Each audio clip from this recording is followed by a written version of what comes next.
Pemerintah menyatakan masih terjadi penularan virus corona.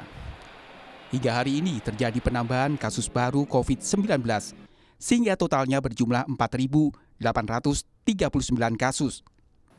Ada penambahan kasus baru sebanyak 282, sehingga total menjadi 4.839. Ada kasus sembuh 46 orang. Kalau kita lihat distribusi terbesar, DKI sudah sembuh 163 orang, kemudian di Jawa Tengah, di Jawa Timur 76 orang sembuh, kemudian di Jawa Barat ada 23 pasien sembuh, kemudian Sulawesi Selatan 33 pasien sembuh, demikian juga di beberapa provinsi yang lain. Angka kematian bertambah dengan 60 orang pada hari ini sehingga totalnya menjadi 459. Penularan COVID-19 yang sangat cepat membuat jumlah pasien di rumah sakit rujukan membludak. Virus ini belum ada vaksin dan obatnya.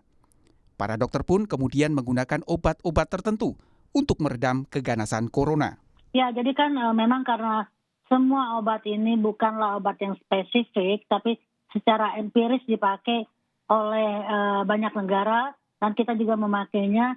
Tentu saja kita akan bisa menilai kalau kita melakukan penelitian kohort diikuti dan tentu saja ini belum bisa terlalu prematur kalau kita mengatakan saat ini ya, karena masih banyak pasien dan masih banyak pasien yang kita tunggu kesembuhannya dan lain-lain. Oke, jadi belum adanya obat dan penyembuhan dan semakin banyaknya pasien yang dirawat membuat tenaga medis terus berjibaku. Dengan diberlakukannya PSBB dan gerakan di rumah saja dapat menjadi bagian pencegahan potensi penularan. Jadi kalau dari ID, jadwalnya kami adalah untuk gelombang saya lagi, jadwalnya adalah 14 hari kerja, terus 14 hari masa karantina. Menurut saya dengan kalian semua di rumah itu, kalian melakukan hal yang sangat besar, bahkan mungkin lebih penting dalam upaya preventif daripada kami yang sebenarnya cuma pion aja kami di sini kan gitu. Tingginya angka mortalitas kasus COVID-19 di Indonesia dan pertambahan kasus positif menjadi tantangan di tengah pandemi.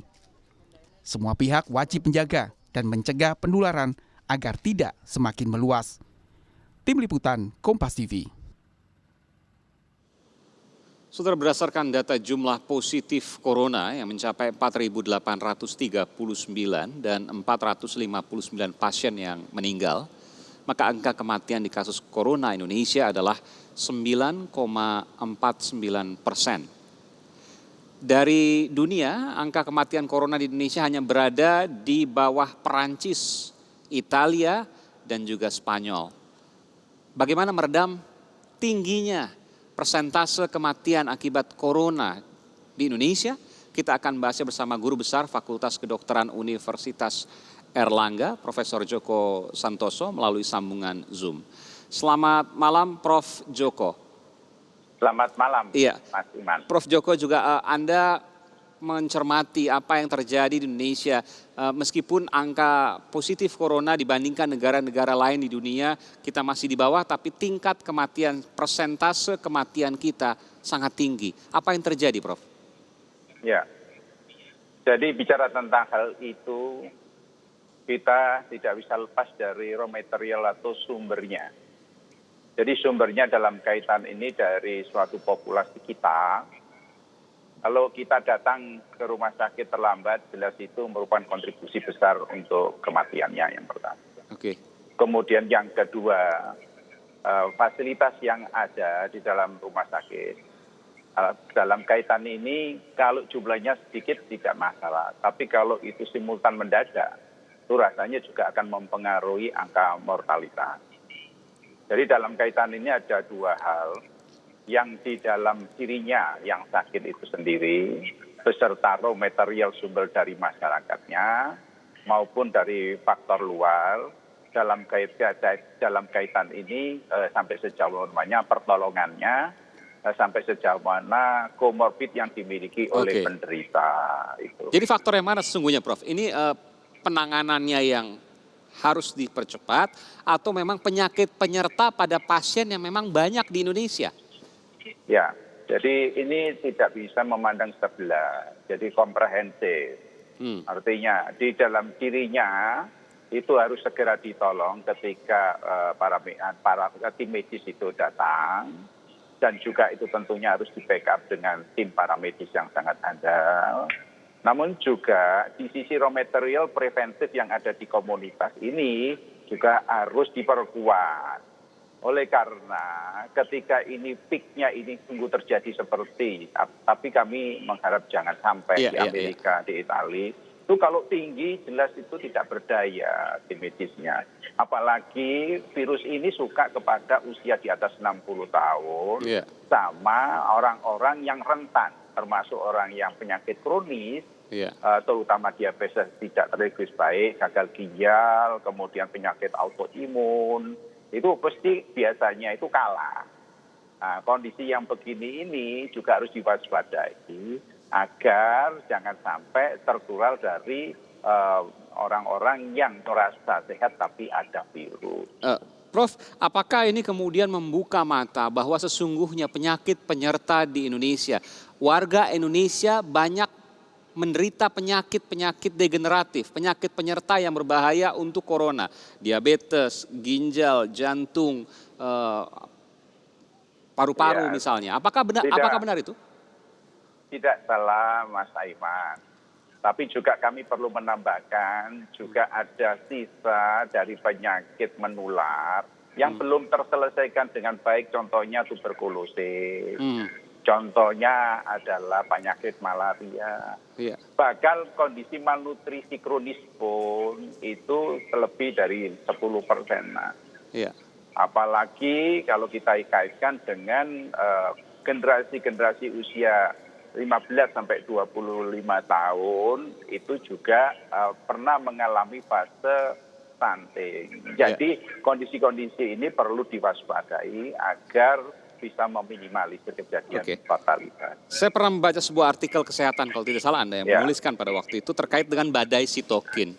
Jadi ada penderita corona yang ringan hingga sedang. Namun ketika penderita corona ini ada lagi kemudian yang dalam kategori berat, ini terjadi karena adanya badai sitokin. Badai sitokin yang terjadi di paru-parunya sehingga paru-parunya terendam, katakanlah seperti itu, lalu kemudian berakibat fatal kepada pasien tersebut dan akhirnya meninggal. Bisa Anda jelaskan bagaimana kemudian proses ini, Prof? Jadi kuncinya ketika itu virus masuk ke tubuh mesti mereject atau melawan. Ya. Nah, dalam proses inilah mulai terjadinya suatu penyimpangan-penyimpangan sistem imunologis atau sistem pertahanan tubuh.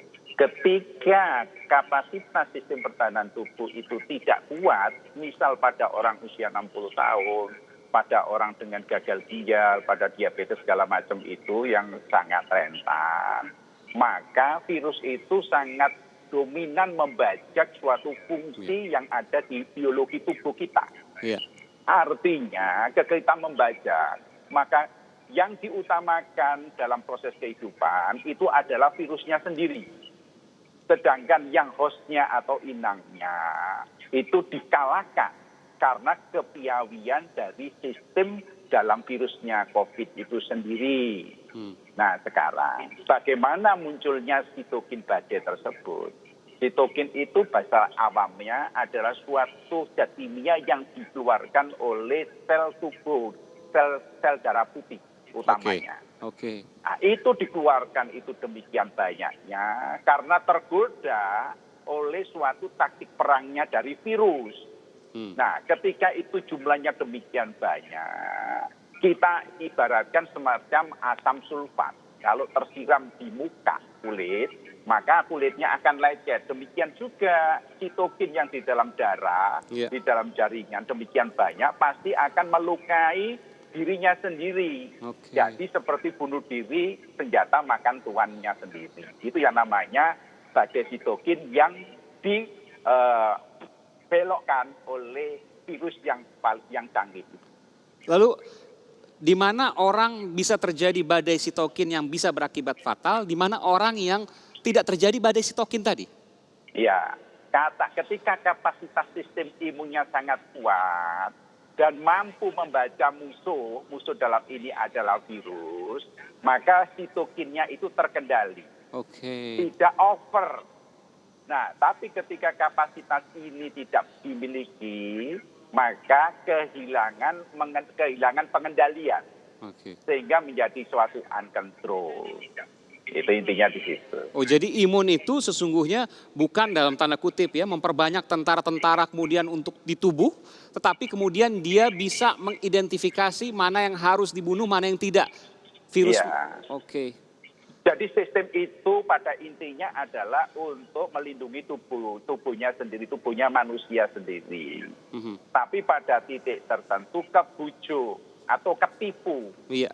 Oleh karena kehebatan dari virus itu yang memberikan provokasi. Jadi virus itu mengeluarkan protein yang sebagai provokator, sehingga yang mestinya itu tubuh membutuhkan sitokin cuma 5, dikirimlah 10, dikirimlah 50. Nah, itu yang disebut overreactivity. Apakah penipuan ini dalam tanda kutip hanya terjadi di virus corona? Oh, enggak. Ada virus-virus lain. Tapi dalam kaitan ini menjadi suatu fokus karena ini adalah genus baru atau spesies baru yang tidak dikenal oleh tubuh manusia seluruh dunia. Nah, sehingga muncullah yang dikatakan pandemi. Tetapi kalau ini kondisi ini tidak segera terhenti, maka dunia akan mengalami endemi dari suatu coronavirus itu sendiri. Karena tidak bisa diselesaikan sementara vaksin belum ditemukan. Misal saja protein-protein yang dipunyai virusnya corona ini selalu berubah sehingga membuat vaksin tidak bisa fake. Nah, ini yang dikatakan akan terjadi endemi kalau itu sampai virusnya sangat pandai. Baik, itu faktor luar. Saya ingin kemudian Prof bisa memberikan pesan kepada kita semua. Apa yang bisa kita lakukan untuk menghindari apa yang tadi Prof sampaikan semoga tidak terjadi?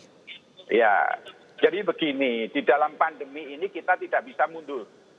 Kita mesti maju, kita mesti hidup dalam sesuai dengan waktu kehidupan. Maka tetap jangan panik pertama. Kemudian yang kedua, disiplin mendirikan dirinya sendiri melalui pola hidup yang sehat. Karena apapun itu adalah alat yang diberikan oleh Yang Kuasa untuk mempertahankan diri dalam mengendalikan tubuh kita untuk berinteraksi dengan lingkungan. Termasuk virus itu sendiri. Sehingga ketika kita makan yang bergizi 4 sehat 5 sempurna, kemudian tidur 6 jam yang cukup, kemudian olahraga 15-2 menit sehari setiap hari, kemudian emosionalnya terjaga dengan bagus, tidak mudah stres, ya, kemudian menjaga cuci tangan yang bagus, sering cuci tangan, kebersihan lingkungan. Itu sebetulnya sudah cukup, jadi tidak perlu ada kepanikan yang luar biasa. Sudah cukup dengan pola hidup sehat, makanan bergizi, dan juga tidak panik. Psikologis dan fisiknya dijaga terkait dengan dua hal itu. Itu yang kita maksud, membangun kesehatan bersama. Baik, terima kasih. Semoga apa yang kemudian disampaikan oleh Prof. Djoko Santoso dari Universitas Airlangga di Surabaya, Jawa Timur bermanfaat. Terima kasih sekali lagi Prof. setelah memberikan informasi di Sapa Indonesia Malam.